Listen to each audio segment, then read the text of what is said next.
இப்ப இருக்க காலகட்டத்துல பாத்தீங்கன்னா, தூங்குறதுன்றது மிகப்பெரிய பிரச்சனையா இருக்கு. வயசானவங்களுக்கு மட்டும் இல்ல, சின்ன வயசுக்காரங்களுக்கே இப்ப தூங்குறதுன்றது ஒரு மிகப்பெரிய பிரச்சனையா இருக்கு. நம்ம தூக்கம் கொஞ்சம் கொஞ்சமா குறைஞ்சு நம்ம எல்லாருமே தூக்கமின்மை அப்படின்னு சொல்லக்கூடிய, அதாவது இன்சோம்னியா அப்படின்னு சொல்லக்கூடிய பிரச்சனையினால நமக்கே தெரியாம அவதிப்பட்டுட்டு வரோம். சோ நீங்க படுத்ததும் ஆரோக்கியமா தூங்குறதுக்கு ஒரு சில உணவு வகைகள அதிகமா சேர்த்துக்கிட்டீங்க அப்படின்னா, கண்டிப்பா உங்களோட தூக்கம் மேம்படும். அது என்ன உணவு வகைகள் அப்படின்றத தான் நான் இந்த வீடியோல டீட்டெயிலா சொல்லப் போறேன். இந்த உணவு வகைகள நீங்க சாப்பிடுறது மூலியமா தூக்கமின்மை பிரச்சனையினால அவதிப்பட்டுட்டு இருந்தீங்கனாலும் சரி, கொஞ்சம் கொஞ்சமா அதுல இருந்து குறைய முடியும். அது எப்படி இந்த உணவுகள் சாப்பிடுறது மூலியமா என்னோட தூக்கமின்மை பிரச்சனை குறையும், நான் நல்லா தூங்க முடியும் அப்படின்னு கேட்டீங்கன்னா, இப்ப நான் அதுக்கான பதில சொல்றேன். வணக்கம். நான் பிசியோதெரபிஸ்ட் அரவிந்த். வாங்க வீடியோக்குள்ள போகலாம். டிரிப்டோபன் அப்படின்னு சொல்லக்கூடிய ஒரு அமினோ ஆசிட் அதிக அளவு இருக்கக்கூடிய உணவுகள தான் நான் சொல்லப் போறேன். அந்த அமினோ ஆசிட் எதுக்கு நமக்கு முக்கியம்? பொதுவாவே அமினோ ஆசிட் அப்படின்னா என்ன? ஒண்ணுமே இல்லைங்க. அமினோ ஆசிட் அப்படின்றது நம்ம சாப்பிடக்கூடிய புரோட்டீன் இருக்கு இல்லைங்களா? அந்த புரோட்டீன உடம்பு பயன்படுத்துறதுக்கு ஏத்த மாதிரி புரதச்சத்தா மாத்தி நம்ம உடம்புல கொண்டு போய் சேர்க்கிறது தான் அமினோ ஆசிடோட வேலை. இந்த அமினோ ஆசிட்ஸ் வந்து நெறைய இருக்கு. அதுல வந்து எசென்ஷியல் அமினோ ஆசிட்ஸ் அப்படின்னு ஒரு 9 வகைய சொல்லுவோம். அந்த 9 வகையுமே நம்ம உணவுகள்ல இருந்து மட்டும் தான் பெற முடியும். உடம்பால உற்பத்தி செய்ய முடியாது. சோ நம்ம உணவு வழியா அத நம்ம உடம்புக்கு குடுக்கும்போது, உடம்பு அந்த அமினோ ஆசிட வச்சு ஒரு சில விஷயங்கள செய்யும். அதுல முக்கியமா இந்த டிரிப்டோபன் அமினோ ஆசிட் எதுக்கு முக்கியம் அப்படின்னு பார்த்தோம்னா, 2 ஹார்மோன்கள புரொடியூஸ் பண்ணுது. ஒண்ணு செரட்டானின். அந்த செரட்டானின வச்சு மெலட்டானின் அப்படின்ற ஹார்மோன புரொடியூஸ் பண்ணுது. சோ இந்த 2 ஹார்மோனுமே நம்ம தூக்கத்துக்கு மிக மிக முக்கியம். ஸோ ஃபர்ஸ்ட் வந்து இந்த செரட்டானின் ஹார்மோனோட வேலை என்ன நம்ம உடம்புல அப்படின்னு பார்த்தோம்னா, இது நிறையப்படியான விஷயங்கள் நம்ம பண்ணுது. ஸோ நம்ம முழிச்சிருக்கும் போது ஆக்டிவா இருக்கிறது கூட இது டோபமைன் கூட சேர்ந்து ஒர்க் பண்ணுது. நம்ம காலையில கண் முழிக்கிறதுக்கு கூட இந்த செரட்டானின் ஹார்மோன் முக்கியம். அதே மாதிரி தூங்குறதுக்குமே இந்த செரட்டானின் ஹார்மோன் முக்கியம்.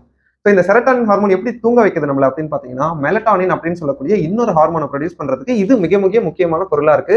அது கூடவே இந்த செரட்டானின் ஹார்மோன் ஒரு நியூரோ டிரான்ஸ்மிட்டர் அப்படின்னு சொல்லுவோம். அதாவது நியூரோ டிரான்ஸ்மிட்டர்னா மூளையில இருக்கக்கூடிய செய்தியை உடம்புக்கு கொண்டு போய் சேர்க்கிறது நியூரோ டிரான்ஸ்மிட்டர்ஸோட வேலை. நரம்புகள் வழியா கொண்டு போயிட்டு அந்த செய்திகளை சேர்க்கும். அந்த மாதிரி வேலையுமே இந்த செரட்டானின் ஹார்மோன் ஒரு நியூரோ டிரான்ஸ்மிட்டர் வேலையுமே பார்க்குது. ஸோ இந்த ஹார்மோன் நம்ம மூளையில இருக்கக்கூடிய பீனியல் கிளாண்ட்ல உருவாகுது. ஸோ அந்த இடத்துல தான் மெலட்டானின் செக்ரேஷனும் நடக்கும். நம்ம இப்போ வந்து இருட்டாகுது, டார்க்னஸ் அண்ட் வந்து லைட், அதாவது வெளிச்சத்தையும் இரவையும் வச்சுதான் நம்ம கண்ணு வழியா நம்ம மூளை செய்திகளை சேகரிச்சு இப்ப இவர் தூங்கணும், இப்ப இவர் முழிக்கணும் அப்படின்ற விஷயங்களை ரெடி பண்ணுது, செய்யுது. அதை வந்து நம்ம சர்க்காடியன் சைக்கிள் அப்படின்னு சொல்லி நான் ஏற்கனவே ஒரு வீடியோல டீட்டெயிலா அதை பத்தி பேசியிருக்கேன். அதை பார்க்காதவங்க அதை பாத்துருங்க. ஸோ உங்களுக்கு தூக்கத்தோட இன்னும் நிறைய டீடைல்ஸ் அந்த வீடியோல கிடைக்கும். இதுல மெயினா ஸோ இந்த சர்க்காடியன் சைக்கிள் மூலயமாவும் ஸோ இந்த வெளிச்சத்தையும் இரவையும் வச்சு நம்ம மூளை நமக்கு தேவையான அளவு மெலட்டானின் செக்ரேஷனை அதிகப்படுத்துறதையும் குறைக்கிறதையும் செரட்டானின் ஹார்மோனை வச்சு பண்ணுது. ஸோ அந்த மெலட்டானின் ஹார்மோன் அப்படின்றது ஸ்லீப் ஹார்மோன். அதாவது நம்ம தூங்குறதுக்கு இதுதான் மிக மிக முக்கியமான ஹார்மோன். இது அதிகமா செக்ரேட் ஆகும்போது நம்ம தூங்கிடுவோம், கம்மியாகும்போது நம்ம முழிச்சிருவோம். ஸோ இதுதான் பொதுவா இந்த ஹார்மோன்கள் மற்றும் இந்த அமினோ ஆசிடோட விளக்கம். ஸோ இப்போ நம்ம சொல்லக்கூடிய உணவுகள்ல இந்த டிரிப்டோபன் அமினோ ஆசிட் அதிக அளவு இருக்கும். அதை சாப்பிட்டீங்கன்னா உங்களுக்கு உறக்கம் எப்படி வரும் அப்படின்றத இப்ப சொல்லிட்டேன். வாங்க என்னென்ன உணவுகள்ல டிரிப்டோபன் அமினோ ஆசிட் அதிகமா இருக்கு, அதை நம்ம தினசரி எடுத்துக்கலாம் அப்படின்றத பார்ப்போம். ஃபர்ஸ்ட் பழங்கள் என்னென்ன இருக்கு அப்படின்றத பார்த்துருவோம். அதுல முதல் பழம் வந்து வாழைப்பழம். வாழைப்பழத்துல சோடியம் பொட்டாசியமும் இருக்கு, அதுவும் நல்லது நம்ம உடம்புக்கு. அதுக்கப்புறம் அன்னாச்சி பழம். அன்னாச்சி பழத்துலயும் நிறைய ஊட்டச்சத்துக்கள் இருக்கு. அது மாதிரி கிவி பழம். கிவி பழம் கிடைக்கிறவங்க இதை சாப்பிடலாம். இலந்தை பழம். இலந்தை பழம் சீசன்ல கிடைக்கும், கண்டிப்பா இதை வாங்கி சாப்பிடுங்க, ரொம்ப நல்லது. அதே மாதிரி அவகேடோ. அவகேடோ வந்து கொஞ்சம் காஸ்ட்லியா இருக்கும். ஸோ கிடைக்கிறவங்க வாங்கி சாப்பிடுங்க, இல்லைன்னா விட்டுருங்க, ஒன்றும் பிரச்சனை இல்லை. அதுக்கப்புறம் பேரிச்சை பழம். பேரிச்சை பழமும் ரொம்ப நல்லது நம்ம உடம்புக்கு, எல்லாருக்கும் தெரியும், விட்டமின் B12 இருக்கு. லாஸ்டா கிருணி பழம்.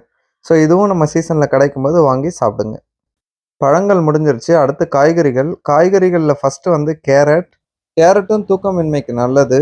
அதுக்கு அடுத்து நம்ம காய்கறியில பார்க்கக்கூடியது உருளைக்கிழங்கு. இந்த உருளைக்கிழங்கு வந்து சர்க்கரை நோயாளிகள் சாப்பிட முடியாது. ஸோ அதனால நீங்க அவாய்ட் பண்ணிக்கிறது நல்லது. அது மாதிரி சர்க்கரை வெள்ளி கிழங்குமே சர்க்கரை நோயாளிகள் சாப்பிட முடியாது. ஆனா தூக்கமின்மை பிரச்சனைக்கு இந்த 2 கிழங்கு வகைகளுமே உடம்புக்கு நல்லது. அடுத்தபடியா அசைவ உணவுகள்.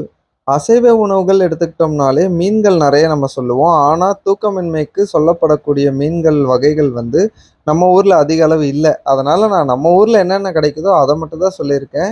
ஸோ அதுல ஃபர்ஸ்ட் வந்து சிக்கன், அதுக்கப்புறம் வந்து கோழி முட்டை, அதாவது எக்கு. ஸோ இது 2 தான் நம்ம ஊர்ல அதிகமா கிடைக்குது. கோழி இறைச்சியும் கோழி முட்டையும் தான் நம்ம ஊர்ல அதிகமா கிடைக்குது. ஸோ இது 2 தான் நீங்க எளிமையா வாங்கிக்கவும் முடியும். அடுத்தது நட்ஸ் அண்ட் சீட்ஸ், அதாவது விதைகள், கொட்டைகள், இதெல்லாம் சொல்லுவோம் இல்லைங்களா? இதை வந்து சர்க்கரை நோயாளிகள் மற்ற எதை எடுத்துக்கிறீங்களோ இல்லையோ, இந்த கொட்டைகள், விதைகள் எல்லாம் தினந்தோறும் எடுத்துக்கிட்டீங்க அப்படின்னா உங்களுக்கு இந்த தூக்கமின்மை பிரச்சனையிலிருந்து விடுபடுறதுக்கு ஒரு சிறந்த உணவுகளாக இது இருக்கும். இதுல நம்ம யூஸ்வலா சாப்பிட்ற மாதிரி பாதாம், பிஸ்தா, வால்நட் அந்த மாதிரியான நட்ஸ் வகைகளும், அதே மாதிரி அதுக்கப்புறம் சீட்ஸில் வந்து பார்த்தீங்கன்னா பம்கின் சீட்ஸ், சன்ஃப்ளவர் சீட்ஸ், அதாவது சூரியகாந்தி மற்றும் பூசணி விதைகளை நீங்கள் சாப்பிட்லாம். அடுத்தது பயிர் வகைகள் மற்றும் பருப்பு வகைகள். இதுவுமே வந்து சர்க்கரை நோயாளிகளா இருக்கீங்கன்னா, உங்களுக்கு இந்த தூக்கமின்மை பிரச்சனைய சமாளிக்கிறதுக்கு ஏற்ற உணவுகளா இருக்கும். ஸோ நீங்க வந்து வெள்ள சுண்டல், கருப்பு சுண்டல், அப்புறம் வந்து பச்சை பயிர், அப்புறம் ராஜ்மா, காராமணி இந்த மாரி என்னென்ன பயிர் வகைகள் உங்களால வாங்கி சாப்பிட முடியுமோ, தாராளமா அத வாங்கி டெய்லியும் அவிச்சு ஈவினிங் டைம்ல சாப்பிட்டீங்கன்னா, அது உங்களுக்கு தூக்கத்த குடுக்கறதுக்கு ஹெல்ப்ஃபுல்லா இருக்கும். இத தாண்டி நம்ம அரிசி உணவுகள், வெள்ளை அரிசியா இருக்கலாம், இல்ல ப்ரவுன் ரைஸ், ரெட் ரைஸ் எது வேணாலும் இருக்கலாம். அந்த அரிசி உணவுகள், அதுக்கப்புறம் கம்பு, ராகி, திணை, வரகு மாதிரியான சிறுதானியங்கள கூட நம்ம சேர்த்துக்கலாம். அதுக்கப்புறம் ஓட்ஸ். இது நம்ம டயட்ல இருக்கும்போது ஓட்ஸ் கஞ்சி எல்லாம் சாப்பிடுவோம் இல்லைங்களா? அது. அதுக்கப்புறம் நெறைய பேர் பொதுவா டெய்லியுமே பால் குடிப்பீங்க. ஸோ பால் குடிக்கிறதுமே தூக்கம் வர்றதுக்கு ஹெல்ப் பண்ணும்.